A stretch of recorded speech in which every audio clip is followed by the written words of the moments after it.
Hi guys, this is Rameshwar Verma and you are watching geography ways, है ना। तो इस चैनल पे आपको सारे के सारे क्वेश्चंस, सारे नोट्स अवेलेबल हो जाएंगे डिस्क्रिप्शन बॉक्स में। बने रहिए और बिल्कुल इजी तरीके से हम सारी बातें आपको समझाएंगे, ठीक है। तो आज का टॉपिक है वॉल्केनो। वॉल्केनो यानी ज्वालामुखी। हिंदी में क्या बोलते हैं इसको? ज्वालामुखी। ज्वालामुखी, ठीक है। ज्वालामुखी यानी ऐसा मुख जिसमें से ज्वाला निकलती है, ऐसा मुंह जिसमें से ज्वाला निकलती है। तो अर्थ सरफेस पे ज्वाला यानी लावा, अर्थ सरफेस पे लावा का इरप्शन ही क्या कहलाता है? वॉल्केनो, है ना। So volcano means eruption of lava from inside the earth surface, from inside the earth यानी अर्थ के अंदर से, that is the three layers of earth: crust, mantle and core. So in core there is a presence of, in the outer core there is a presence of magma, molten form of iron and nickel, है ना। and mantle, it is in semi solid state. mantle किस में होता है? Semi solid में, means soft होता है। Crust in solid state, crust solid होता है, रॉक से बना होता है। तो ये क्या होता है? Magma it goes upward due to its high pressure and temperature and it creates an area in mantle that is known as magma chamber. ये क्या होता है? magma chamber बना लिया इसने। magma chamber means area where magma found in mantle. So magma chamber means area where magma found in mantle. तो mantle में जहाँ magma मिलता है उसको बोलते हैं magma chamber. And it exert pressure, that is internal pressure due to its heat and temperature. Sorry, heat and pressure. तो ये क्या करेगा? फोर्स एक्सर्ट करेगा। It exert force on the surface of earth. Crust is made up of solid, तो ये crust solid है, इतना easy टूटता नहीं है। लेकिन जहाँ ये कमज़ोर मिलेगा, है ना, मान लो यहाँ पे क्या हुआ? वीक हो गया, वीकर सेक्शन हो गया। So due to weak section it break the surface and came outside. It break the surface and came outside with a burst, ठीक है। एक विस्फोट के साथ ये क्या निकलेगा? बाहर की तरफ निकलेगा। This process is known as volcano. इसी को क्या बोलते हैं? वॉल्केनो, ठीक है। This process is known as volcano. तो क्या क्या चीज़ें निकली, है ना, क्या क्या चीज़ें निकली और ये क्यों हुआ? What is the causes of volcano? Causes of volcano. तो क्यों हुआ भाई? तो आपने देखा क्यों इरप्शन हुआ? Due to high heat and pressure, है ना। तो एंडोजेनिक फोर्स, पहला क्या लगा? एंडोजेनिक फोर्स या इंटरनल फोर्स। एंडोजेनिक फोर्स और internal force. The causes of volcano is endogenic और internal force. It is due to high heat and pressure. High heat and pressure, तो ज़्यादा हीट और pressure की वजह से इस पर एक फोर्स लगा जिससे वो टूट गया। This is the cause of volcano. And the second cause is tectonic plates, ठीक है। तो वी नो दैट जो हमारा अर्थ सरफेस बना है वो अलग अलग प्लेट्स के टुकड़े से मिल के बना है, अलग अलग टेक्टोनिक प्लेट्स से। तो जहाँ पे टेक्टोनिक प्लेट्स का जॉइंट रहता है वहाँ पे अक्सर ये जो एरिया है क्रस्ट का वो क्या रहता है? वीकर सेक्शन रहता है। So it is weaker near by the joints. Joints के पास ये कैसा रहता है भाई? वीक रहता है। इसलिए ये एक कारण है वॉल्केनो का। तो जब ये प्रेशर एक्सर्ट करता है तो वीकर सेक्शन पे पहला क्या होती है? स्टार्ट हो जाती है vibration, and that vibration is known as earthquake. और आफ्टर वाइब्रेशन ये टूट जाता है और टूटने के बाद बाहर आ जाता है, that is volcano, in the form of volcano. And the third reason is magma chamber. तो तीसरा रीज़न कौन सा है भाई? मैग्मा चैम्बर है। ये चैम्बर यहाँ पे जो क्रिएट हो गया यही तो प्रेशर लगा रहा है, तो ये भी क्या है? एक रीज़न है किसका? वॉल्केनो का। Okay, now products of volcano. कौन कौन से प्रोडक्ट निकलते हैं? कॉजेज हमने पढ़ लिए, नाउ प्रोडक्ट की बात कर लेते हैं। Products of volcano.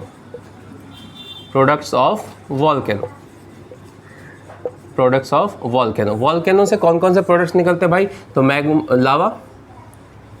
Lava means molten form of iron and nickel, एक तो ये निकलता है। नाउ पॉइजनस गैसेस, इसके अलावा large particles of rock, large particles of rock, बड़े बड़े पत्थर निकलते हैं, है ना, बड़े बड़े पत्थर के टुकड़े निकलते हैं, that is also known as pyroclast, that large particle of rock is known as pyroclast. तो एग्जाम में बहुत पूछता है ना। तो व्हाट इज़ द पायरोक्लास्ट? तो pyroclast the large particle of rock that erupt in the process of volcano, जो process volcano के प्रोसेस में जो इरप्ट होता है, जो निकलता है बड़ा पार्टिकल्स को बोलते हैं pyroclast. Small particles of rock, small particles of rock that is lapilli, क्या बोलते हैं इसको? लैपिली। जो स्मॉल पार्टिकल निकलते हैं उसको lapilli. And the fine particles of rock in the form of ash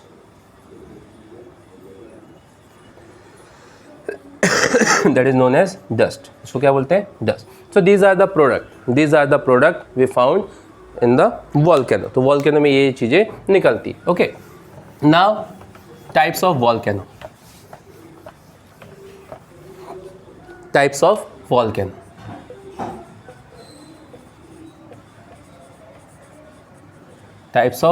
So there are 3 types of volcano. First is active volcano. Second is dormant volcano. And the third is extinct volcano. So active volcano means those volcanoes which are in active in state, means it continuously erupt lava. Continuously erupt lava in present. तो present में continuously लावा निकाल रहे हैं, that is active volcano. Dormant means it is not in active in present,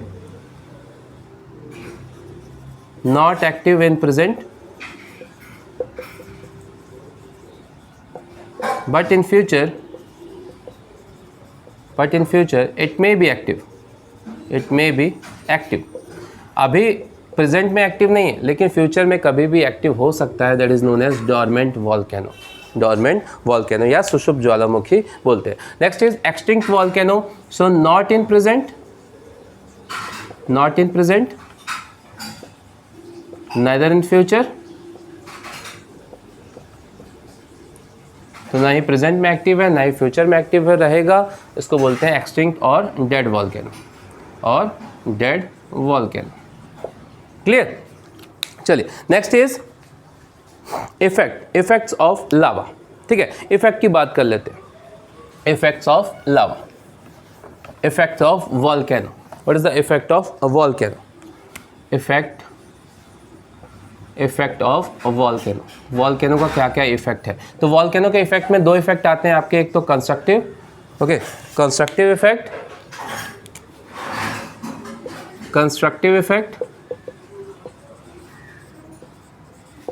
and destructive effect. So constructive, it is clear by its name also. Constructive means with the effect of volcano there is a construction, है ना, construction formed, land formed,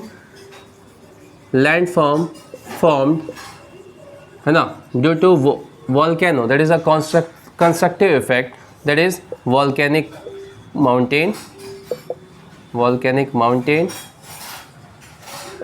volcanic plateau, volcanic plains, है ना, geysers.